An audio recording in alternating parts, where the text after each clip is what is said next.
what do they say? To organize this, but you praise Indians very much, and I also praise with you, but we have certain very bad qualities, and one of them is that we are very extremely untidy people. Our aesthetics are so horribly made that we don't understand the difference between a plastic bag and a silver jug. Such jumbled up things we have. And I think I would request you to insist on arranging things yourself, because then they will pick up and learn things that it is to be done. You have to learn a lot of things from them, but they have to also learn some things from you, and they are very important things. Because it all makes a coefficient, it makes an atmosphere, and a pleasing thing for the gods. But this is the character of an Indian character, that whatever is right, whatever is the condition, carry on. See no evil, speak no evil. It's like that. If anything is bad, let it be as it is. Let it rust, let it absolutely till it becomes so rotten that it is going to fall on your head, then you may put a little support. That's our character. You're too tolerant with everything. That has led us to this kind of a incapacity to work. But if you see the Rutambara Pragya, see the Rutambara Pragya, how she works, how she beautifully does everything, how she creates everything so beautifully. There's so much neatness. If you go to a jungle, you will not find anything dirty, filthy, smelling, nothing. Everything washed off, cleaned out. The nature works in beautiful circles. Everything works out so much beautifully that when we call ourselves natural, we should understand that Rutambara Pragya is the most natural thing. And how Rutambara Pragya works is in complete neatness and complete cleanliness of the whole thing. Indians will be personally very, very clean, extremely clean they are, no doubt. But collectively they don't understand cleanliness. If you see their roads, if you see their outside of the houses, it's all dirty. And that is what I will blame our Indian men. You see, they are extremely conscious that they are human beings. You see, we have only two races in India, women and men. There is no third race. Men are not supposed to do any work inside, outside, anywhere. They don't see to the outside of the house. Like in England, I find men are all the time doing the sweeping, swabbing, everything outside. They do mowing of the lawn, looking after the garden, everything. Here the men will be just standing with their hands on their waist and ordering the wives, or not the wife, the servants and all that. And whatever may be, the wife may be dominating as far as money is concerned, but all these things the man is not going to do. He'll just give up, he'll say, I am not supposed to do all these things. That's why collectively in this country we can never be clean people, because our men will just sit down. They won't do anything. Just they won't do anything. Only the women are supposed to do everything, and that's how our collective cleanliness is zero, absolute zero. For example, if there's a WC not working in England, I can't think of any man who will sit down for 5 minutes.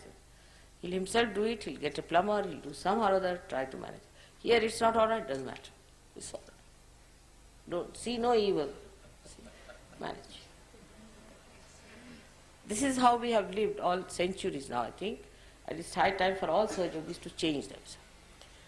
Now here there are many artists sitting in this part, but the men are not doing anything. Puja the women are doing, and the women don't know anything how to do it. So the whole thing can be absolutely wretched. It is not, it is a sort of a character with us.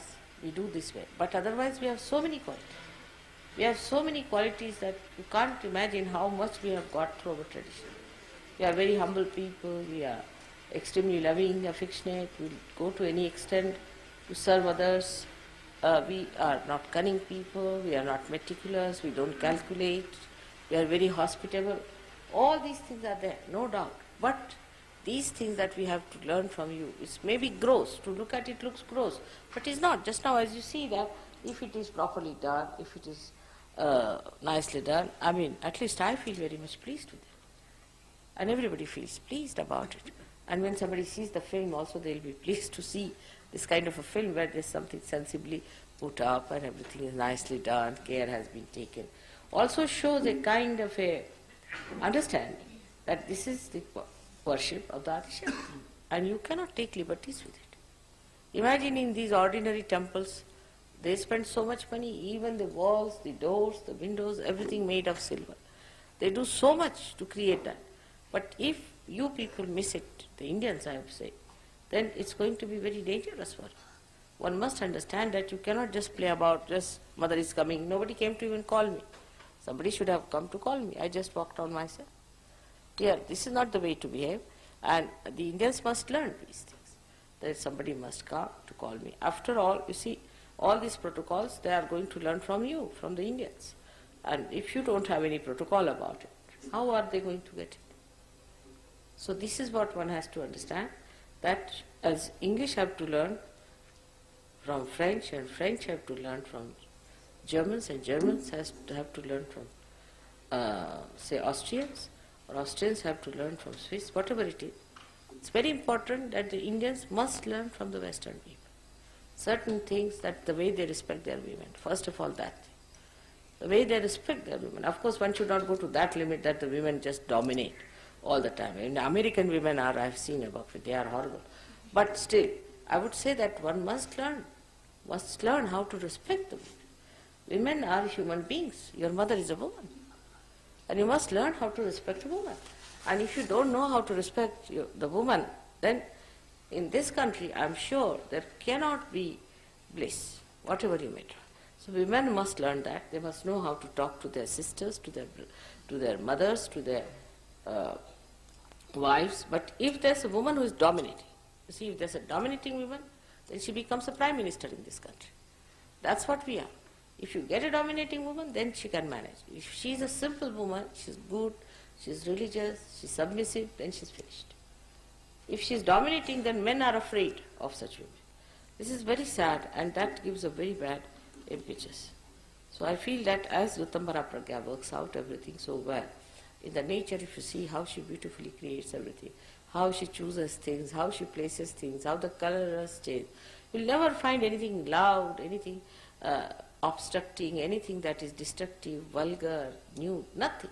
Find everything so beautifully done that it creates an inspiration in a human mind, in a human heart, which can be of a stone also. Even French, you see, they get inspired by Ritambara Pragya. So you can imagine people with stone hearts can get inspired.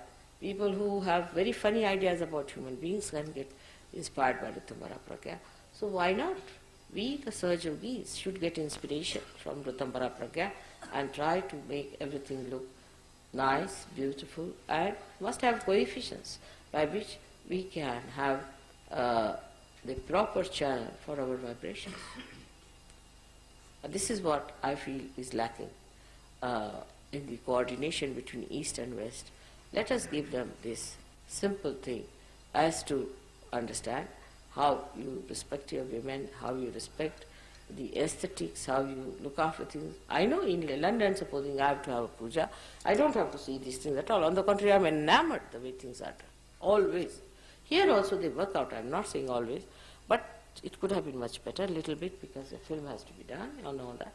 But this is the trouble, is that in our everyday look, outlook, we are like that. You will see that everywhere you go in the villages. The problem is there are bathrooms, there are WCs, but never repaired. One spoilt means spoilt once for all. Telephone is spoilt, it is spoilt forever. At least in America, people will go and buy. They may not repair. They'll go and buy new one. Here they will not buy new one, nor they will have any replacement. Carry on with it. That is a very bad character we have got, which we must change. We should try to see everything is working order. Now come to the Kundalini. Supposing the Kundalini goes out of order, are we going to give it up? If one chakra is not good, are we going to give it up? If there is something wrong with that point, Indians are very particular, much more than the Western. If the Kundalini is out, they'll get after it. If one chakra is out, they'll get after it. They'll clean it, because they are the roots, you see, and the root doesn't bother about the beauty.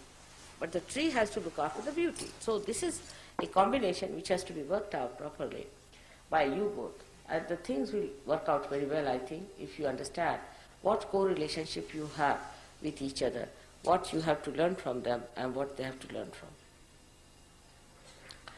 Now today is a special day I thought of having a puja, because today is the moon just see in front of me here. And today is the day, first day, the moon is waxing. In the science of Sahaja Yoga, the moon is the spirit in our heart. It is the spirit in our heart. मी मराठीत बोलणार नंतर is the spirit in our heart, and it shines when the sun reflects on it. When the sun, that is the Son of God, when the Son of God reflects on the heart, then the moon shines in a human heart. But when it shines as a moon, then Shiva himself lifts it up and puts it on his head. So the human beings who are blessed by the Son of God, who are being awakened by the Son of God, that is, you can say that it is Sri Ganesh or Lord Jesus Christ, any one of them, if they enlighten the heart of human beings, then it becomes a shining moon. And the Amavasya, the day when it's the dark night, is when a man is not a realized soul at all. The realized soul is like the full moon. Now today is the day when the moon is slightly 1 degree less. It's an important day for us because this is the first day when it is waxing. And that is the day we have to fix up our moon within ourselves. That we start waxing